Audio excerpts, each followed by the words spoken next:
Thank you very, very much. And now, ladies and gentlemen, Miss Gail Patrick. How do you do, ladies and gentlemen? I don't think anyone could have chosen a nicer Christmas present than Mr. Disney's chosen for all of us tonight. I'm looking forward to it very eagerly. Thanks a lot. In the meantime, Minnie and Mickey Mouse have been standing around having their pictures taken. Donald Duck has come in and almost broke up the entire proceeding. And now, Don, supposing you tell them a little bit about the island that leads out between here and Wilshire Boulevard. Something about the arrangements that have been made out there, the little house that's on the island, and all of the 7 dwarfs who are occupying the house. Supposing you tell them about that, Don, will you? Well, believe it or not, ladies and gentlemen, Dwarf Land was moved to Hollywood. Down at the corner of Wilshire Boulevard, just outside the Carthay Circle Theater, Walt Disney built a replica of the dwarf's cottage that appears in this picture, Snow White and the 7 Dwarfs. The cottage is only 10 feet high and not quite so wide, so I had a little bit of difficulty trying to get inside, but every kid in this here now town's been through it, believe me. Outside are giant mushrooms, 3 feet tall, painted yellow and blue and pink, and then there are weird-looking trees with eyes that light up and long arms that reach out and grab at you just the way they grab at Snow White in the picture. Then there's a little dwarf's mill wheel there and a diamond mine sparkling in the spotlights that illuminate the entire scene. Then there's a dwarf's garden that stretches for about 2 blocks, I believe. It's filled with all sorts of strange-looking statuary, not to mention stumps and toadstools and flowers by the hundreds and hundreds. A stream flows through the garden that turns the mill wheel, of course, and the crowd stand around watching the antics of the 7 little dwarfs, actual dwarfs, too, in quaint medieval fairy tale costumes who are working the diamond mine and raking the garden and running in and out of the house, putting on a great show and singing and dancing for the children and grown-ups alike. But going back now to a little bit more of our music from the picture Snow White and the 7 Dwarfs, one of the biggest hits of the entire picture is a love song that we're going to hear next, and the title of it is One Song. We're going to change the routine a little bit here, are we? Oh, the washing song. Oh, that has to do, of course, with the 7 Dwarfs and Snow White as she cleans up prior to the 7 Dwarfs coming into the village. All right, Maestro, strike it off. The washing song.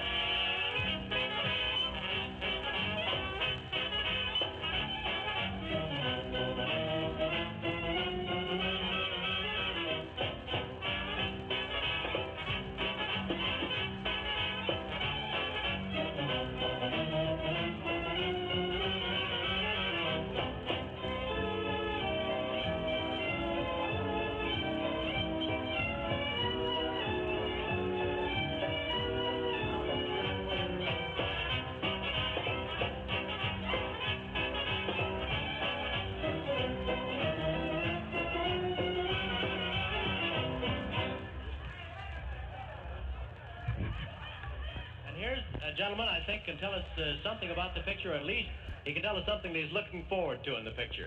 The well-known columnist, picture columnist, Jimmy Starr. Good evening, ladies and gentlemen. I'm very glad to be here this evening.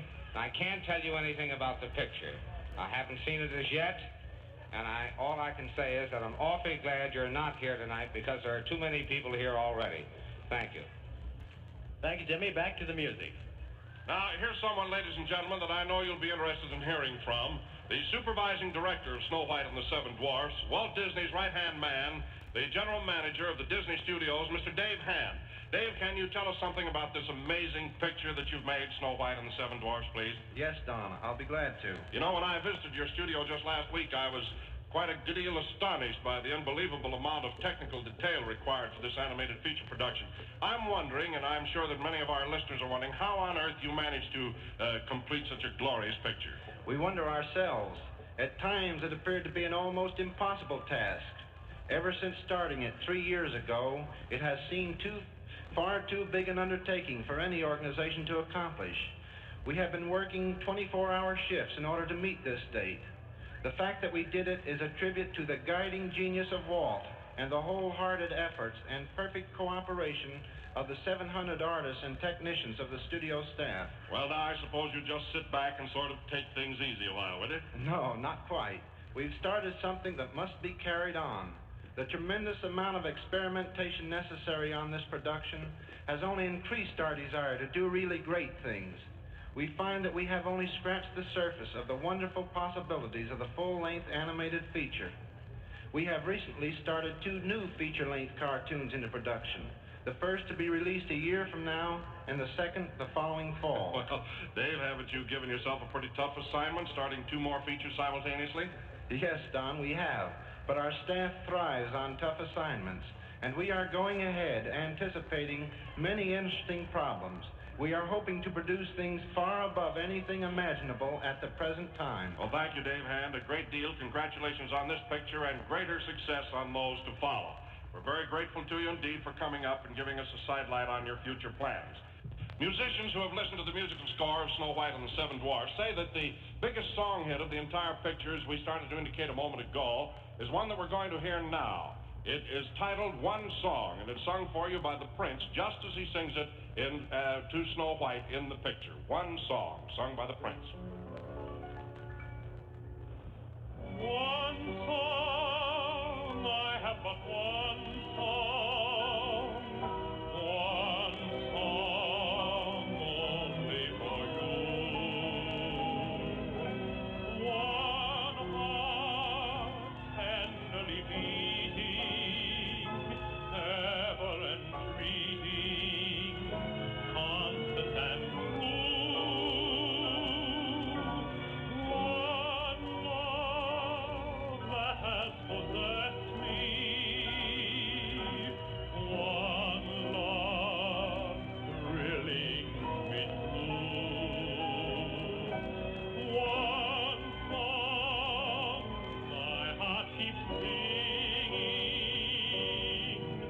of one love only for you.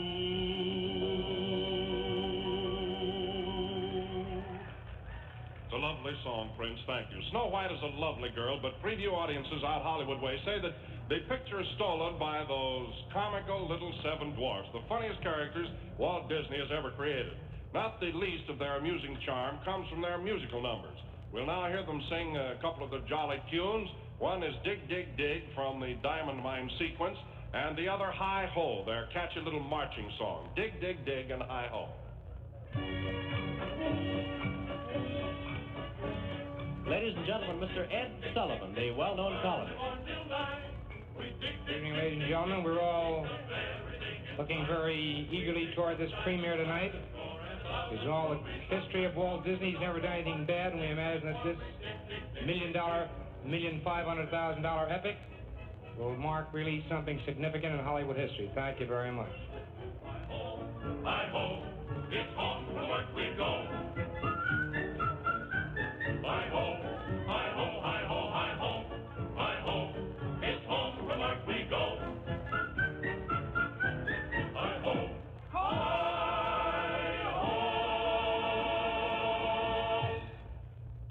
Well, the crowd has streamed into the theater, ladies and gentlemen. The curtains are about to part on the world premiere of Walt Disney's first full-length feature production, Snow White and the Seven Dwarfs in Technicolor. While the audience in the Carthay Circle Theater in Hollywood prepares to enjoy this great motion picture, we'll bring us some more of its lovely music. And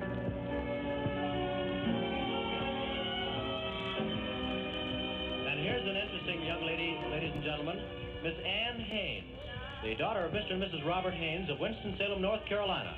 And I understand that you flew all the way out here from Winston-Salem just to see Snow White. Is that a fact? Yes, sir. And you are from the South. Absolutely. When did you arrive? We got here Monday morning. And when do you expect to leave? Probably the night of the 1st. Night of the 1st. And you came out here especially to see Snow White and the Seven Dwarfs. Yes, sir. I know you're going to enjoy the picture. Thanks for coming. I know I will. Thank you.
you will remember as the story progresses, the prince arrives at the dwarf's cottage and finds Snow White in a glass coffin, lying as if dead, with the dwarfs mourning at her side.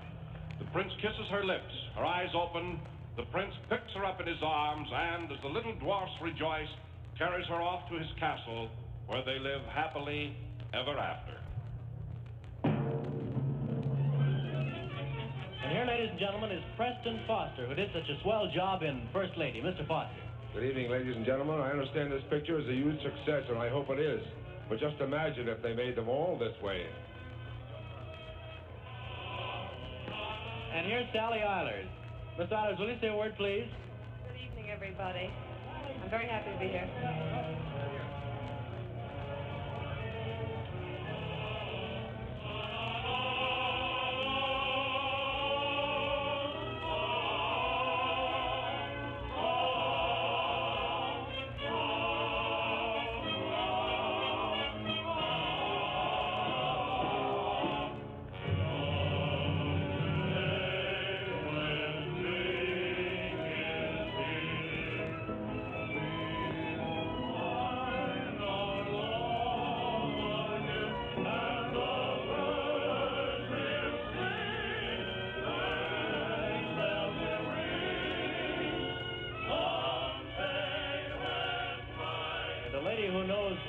Motion pictures. Luella Parsons. There's one thing I do know, that this picture tonight is the best Christmas present the children of Hollywood can possibly have. Mr. Parsons, the camera, please.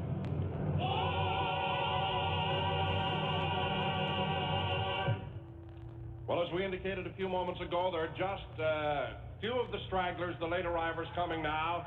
The crowds, as you might well know, applaud their favorites as they come from their beautiful, glorious limousines down the canopy, the blue carpet, into the theater. While the crowd is just hanging on, hopefully waiting for the last one to arrive, let us listen to a little more of this glorious music from the score of Snow White and the Seven Dwarfs. I think we have time for it, Maestro. Raise the time.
Ladies and gentlemen, we've just about come to the end of our broadcast portion of the ceremonies attendant to the premiere of Walt Disney's glorious new animated cartoon, Snow White and the Seven Dwarfs.